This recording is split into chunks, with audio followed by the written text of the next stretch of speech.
Howdy. Never done one of these before, but been wanting to give it a shot for a while now. So here we go, first take. Trying to see what I can say here on camera and sound natural. So my name's Sean Heaton from the Twin Cities metro area in Minnesota. Born and raised, went to college not too far away and came back. So Nordic skier, runner. I ride a bike once in a while, but I'm not very good at it. But I think I'm half decent at skiing and running. And so, yeah, I've been wanting to start a vlog for a number of years now, just to kind of share my journey. My wife and I own a coaching business, mostly for running, but kind of expanding into Nordic right now. And our vision with that when we started it 4 or 5 years ago was always to bring people along like us who graduated from college, graduated from high school as team members, as runners and skiers, and people who loved training with a group but never had that opportunity post-collegiately or post-high school.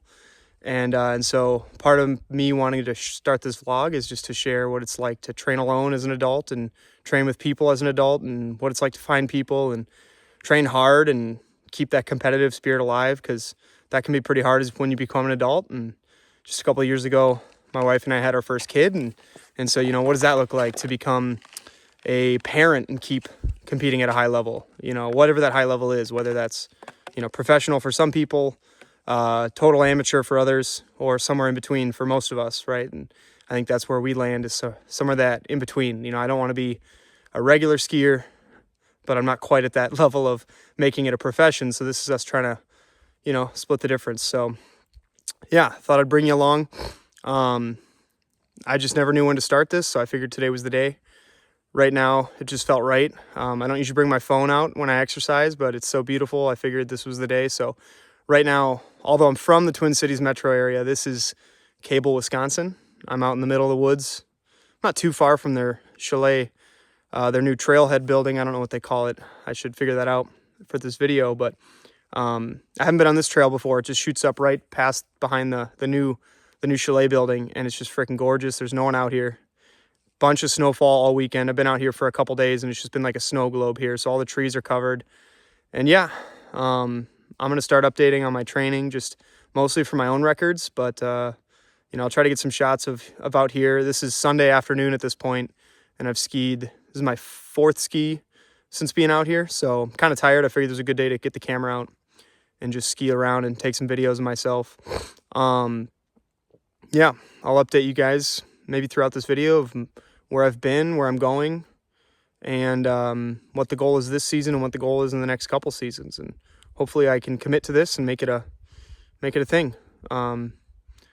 Shout out to Zach Ketterson. I don't know him personally, but I've been watching his YouTube vlog, Nordic ski training. He's a pro, skis for Team Berkey actually. So here I am at the Berkey headquarters. I didn't really think of that, put that together, but Zach Ketterson is also a Twin Cities metro guy.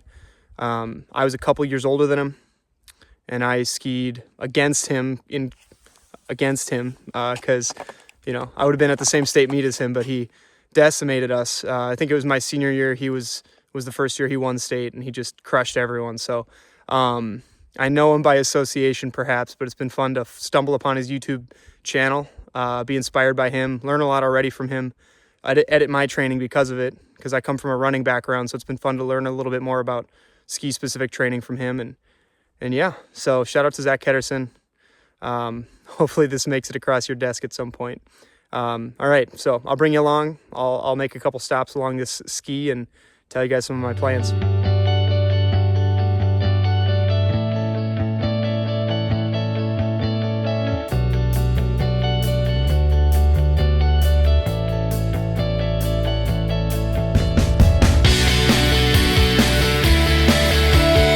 Filmed that last bit like 2 minutes before the top of the hill.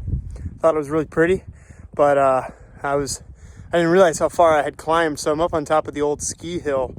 I'm not much of a downhill skier, and I don't think I was alive when it was still open, or at least I was really little, but this used to be a downhill resort, old hotel they tore down to replace it with the kind of the Nordic ski lodge. And yeah, check this out, man.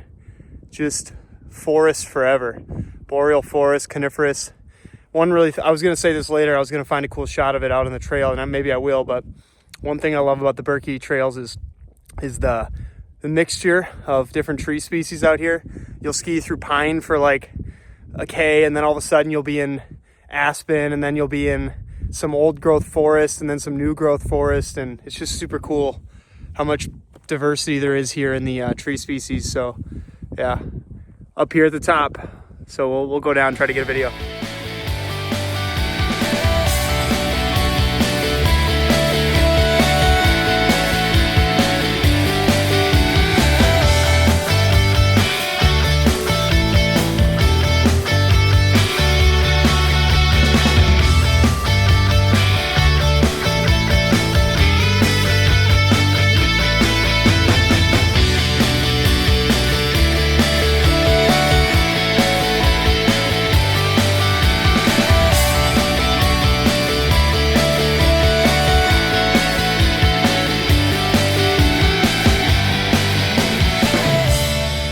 Really cool thing about this sport, being up here on top thinking, is how reflective it makes you.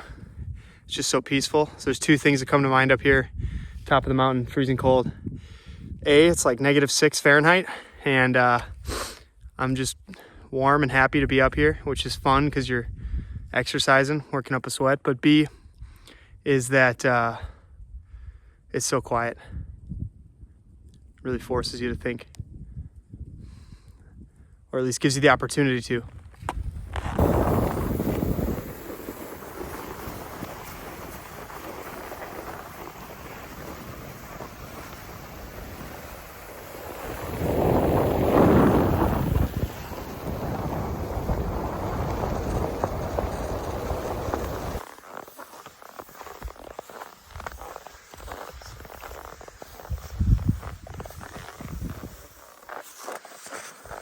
The elevator shafts of the old lodge from back when it was a downhill ski resort. How cool is that? A little more about me as my beard gets more frozen. So like I said, I'm a runner and a skier, and I ride a bike once in a while against my friends who are way better than me, but mostly runner and a skier. I grew up running cross country in high school, and being from Minnesota, skiing, cross country skiing, Nordic skiing in high school as well. I definitely liked both, I'd say equally, but I was a little bit more competitive with Nordic. Like I was a little better comparative to the field. I mean, smaller field, but also it, I think, suited me a little better, the type of athlete I was. But as I looked to college and becoming an athlete, going forward, Nordic is a small world, and there's not a lot of spots, and you got to be really good to get one of them, and that just wasn't where I was. And so cross country is available to anyone. You can find a college for you to suit your ability level, and so I went that direction. I ran D2 in the NCAA at Augustana University. It was Augustana College when I got there, Augustana University when I left. Sioux Falls, South Dakota, absolutely loved it. Got way better at running than I was when I was a high schooler, so definitely happy with where my journey took me. I'm glad that I had enough ability in running to make that, last. And I think that where I was as a skier in high school was pretty good. And as a runner, it was like, I could work on it. I could get better. And so then that's what I did in college. I got better at it, ran year round for 5 years, and got pretty darn good, I think.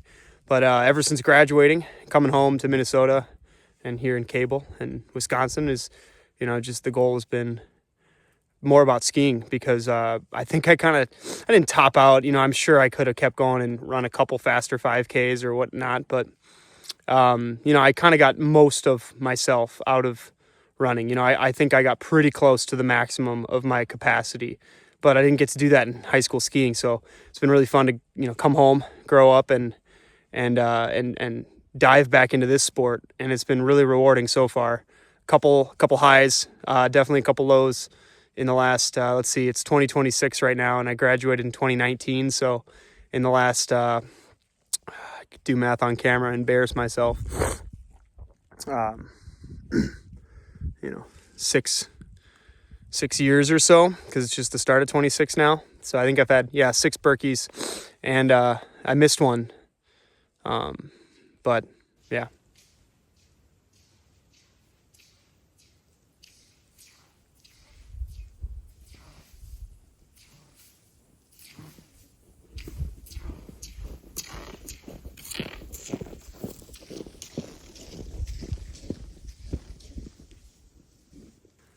All right, any of you Berkey skiers will recognize where I am, right at the start line in the huge start corral with the Birkebeiner sign behind me, American Birkebeiner. And so a little bit more about the Berkey to me. If you don't know, if you're not from the area or you haven't done a Berkey, the Berkey's a lot. I'd say it's the championship for amateurs. There's a couple pros who come race for sure. It's hard to beat them, but this is like the dream post-collegiately. You know, as I graduated from college and was looking to continue to be competitive, but you know, I personally find it hard to be competitive in some of those local running events. You know, there's just so many of them, and they're kind of, some of the fields are just dense. That means a lot of really, really good runners, and this has been such a magical place to come and compete with some really good skiers, but feel that progress every year. The bibs, you know, moving up wave, they start you in the back and you got to move forward by qualifying. And so, yeah, there's 8 waves, and then there's an elite wave at the top, and classic or skate. And yeah, so I've done 5 or 6 years of the Berkey. I missed one when my kid was born, but we're feeling really good about this year. So where I'm at now, I think the 3 to 4 years after college, I had some really good success, got better every year, moved up and up and up into the elite wave. And then last year, after taking a year, not off of skiing, but off of racing for the kid being born, I didn't have a great Berkey last year. I didn't train super hard. I didn't have great consistency in working out or doing long skis. And so last year I lost my spot in the elite wave. And I always told myself I would stop skating, or I would switch to classic. I'd give the classic Berkey a try once I lost my elite bib. And I thought I'd be older when that happened. But I lost my elite bib last year, so I'm in the Wave 1 Classic this year, and training's going well. So I'm pumped for the Berkey. It's in like 5 or 6 weeks from now. So here we go. Looks like the Berkey's hosting Junior Nationals this year. I did not know that. Pretty sweet. It's a sweet logo.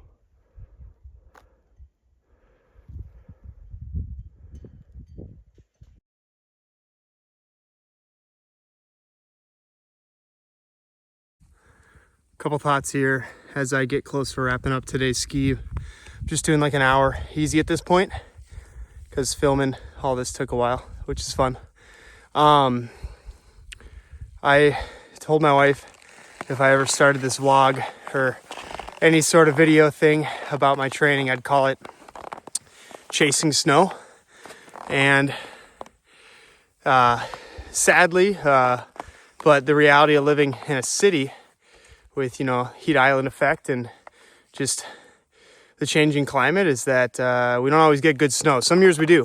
We got decent snow this year, 2025, 2026 in the Twin Cities. So we've had it pretty good, but lots of man-made snow. So I've been training on man-made for about 6 weeks now, early December, and it's mid-January right now. But over the last 2 weeks, I've had the lucky pleasure of traveling out to Lutsen, Minnesota first.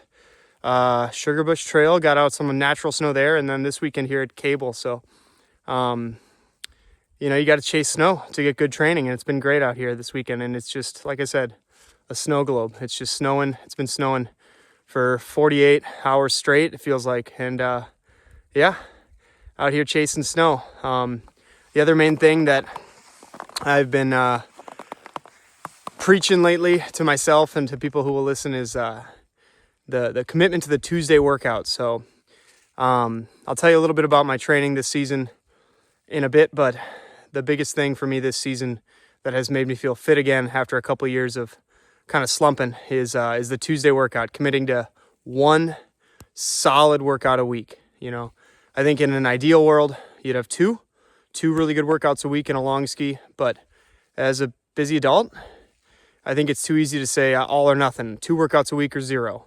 And I've just committed hard this year to the Tuesday workout. And so I've had about 8 of those gotten in, you know, including the ones before the snow fell, and kind of whether it was running or biking or whatever. And just feeling really good about it. The Tuesday workout, man. So if I ever wrote a book, it's going to be called The Tuesday Workout. And if I ever make a documentary or this vlog, maybe we'll just call this vlog Chasing Snow. Those are my recent thoughts. But I'm going to check in once more once I get back, and then we'll sign off on this first vlog. New biathlon range. I don't think I was there last year. See, I don't know how many good shots I got of it when I was out there, but you got the pine trees down here. Kilometer into the woods back there, you got aspens and old growth. Another kilometer down. I mean, it's just gorgeous up here. You can see it's getting dark. Lights are coming on. So one thing I'd like to point out or share in each of these vlogs, I probably won't make them super often, but hopefully I can make a couple more before the ski season ends, and then see, you know, what I can do for off-season training vlogs. But I don't really know. I haven't done this before, so we'll see what my commitment level is. But I think this will help me.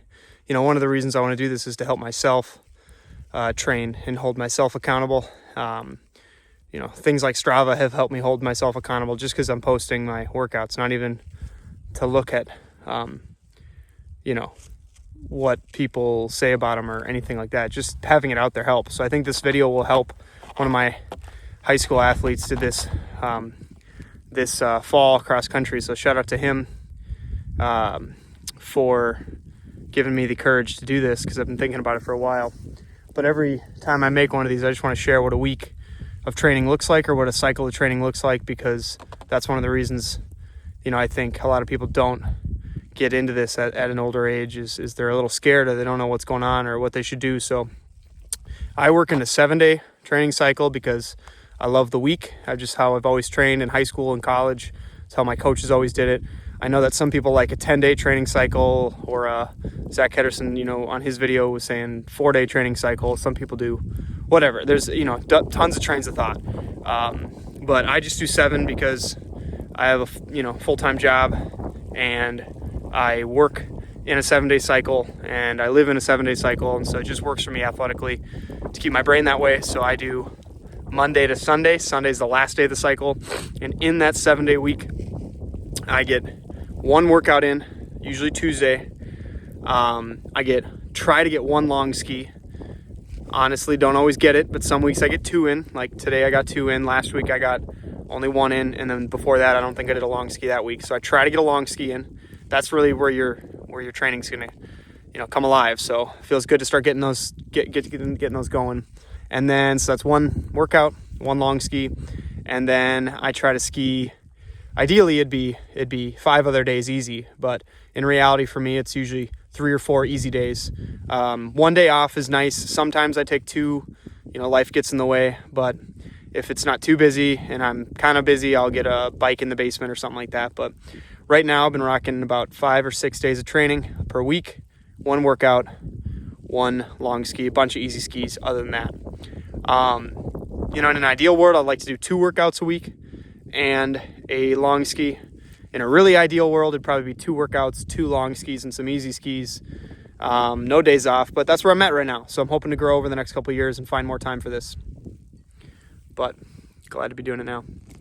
Last thing I want to say here, and then I'll sign off on this first vlog, is I'm here back at the Trailhead. Brand new, pretty building.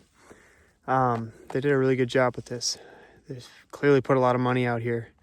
Gotten a lot of great investors and donors to really bet on the woods, and that's awesome.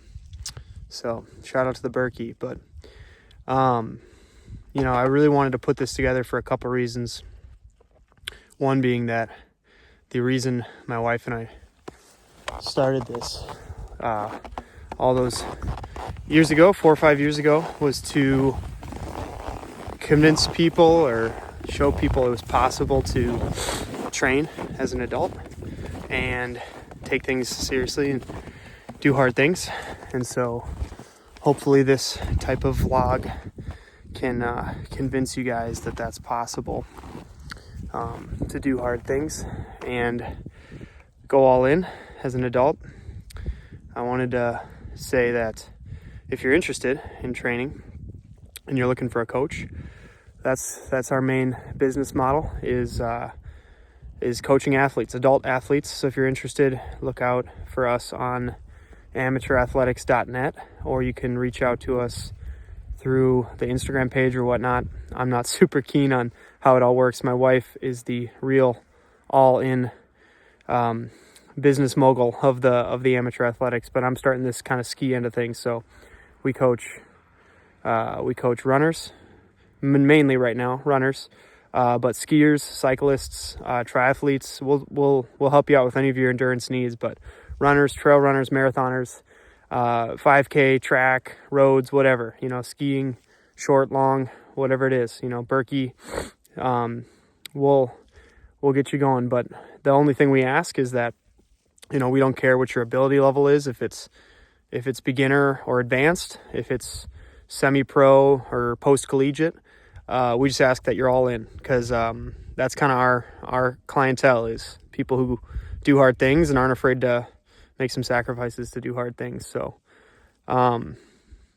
yeah, thanks.